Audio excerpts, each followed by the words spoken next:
Behind the gas station, the still air was split by the sound of tearing fabric and cruel laughter. The sun, bright and merciless, shone down on a scene no person should ever have to see. Officer Mara Collins, with her back to the wall and her pulse beating in her throat, watched as her uniform was being ripped apart by two men who thought they owned the world. She breathed shallowly, the heaving of her breasts displaying only some of the fear shaking her. She had been in dangerous situations in the past, guns, arrests, crime scenes, but never this. Never so helpless, never so humiliated under the open sky. The words of her father would not leave her head. Never let them see fear, Mara. Fear gives them power. But the fear had already won. Her heart screamed for help, but no one came. The sound of traffic beyond the corner of the gas station mocked her, the passing cars carrying on as if the world wasn't falling apart right behind them. If you still believe that courage and compassion count, please hit the like button, share and subscribe to Real Kindness Story, because sometimes goodness comes from the most unexpected places.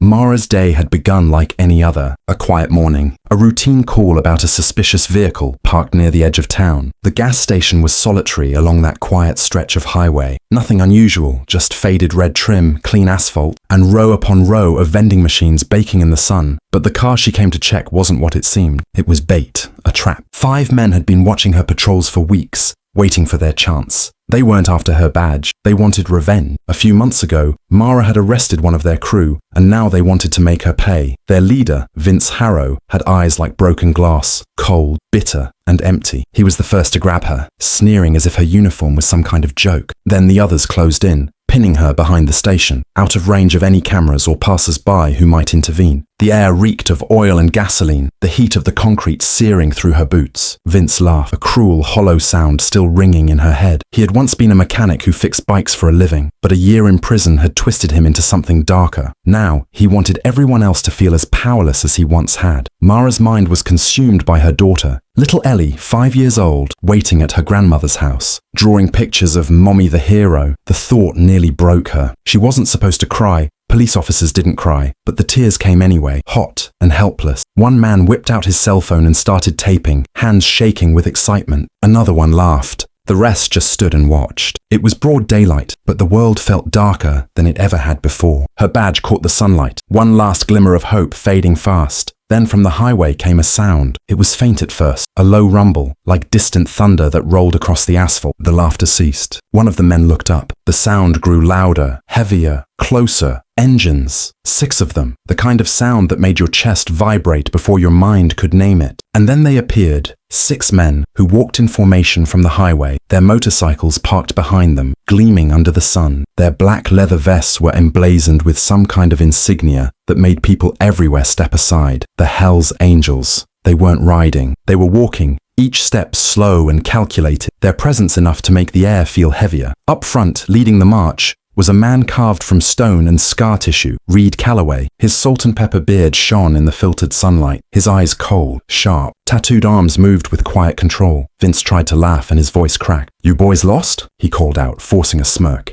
The angels didn't answer. They didn't need to. The air itself seemed to shift as they approached, the sunlight glinting off their vests like armor. Reed stopped about 15 feet away. His gaze moved from Mara to the men around her, his silence louder than any threat. For the first time that day, Mara felt something she thought was gone. Hope. Reed had seen it from the highway. A flash of blue pinned against a wall. A group of men circling. It stirred something deep inside him. A memory he thought he'd buried long ago. And that was all it took. He turned back. Reed remembered something. Long before the gang. Long before the road. Long before the regret. There was a time when he was a father. He remembered the day his daughter had called, crying, telling him someone wouldn't leave her alone at school. But he hadn't been there. He'd been out on a run, in a chase for fights that didn't matter. By the time he returned, she was gone from his life. It had been 8 long years since he'd seen her face. He couldn't change the past, but he could stop history from repeating itself. And thus, while he was standing there, watching a frightened woman and a trembling child cornered by cowards, he made that silent promise. Not this time. Mara's lips quivered as Vince turned to his crew. "Let's go," he muttered, his voice shaking now, confidence leaking away. But before he could move further, one of the angels, a huge bald man with a beard like a lion's mane, stepped forward. His shadow stretched long across the asphalt. "She's not going anywhere with you," he said, his voice low and gravelly. The world came to a grinding halt. Mara stood, trembling. The thugs hesitated. The angels didn't move, they didn't have to. Their presence was enough. Vince's anger flared anew, pride more than courage. He swung his arm out, but Reed caught it mid-motion. His tattooed hand locked around Vince's wrist like iron. The younger man's face twisted in shock. He'd never met strength like this before. Reed didn't say anything. He simply shoved him back, not with hate, but with finality. Vince stumbled, his bottom hitting the ground hard. His phone flew from his fingers, the screen flashing its last cruel frame it had recorded. That was it. The laughter stopped. The power shifted. The game was over. Mara dropped to her knees, her body beginning to shake as the adrenaline drained away. Torn fabric fluttered in a warm breeze.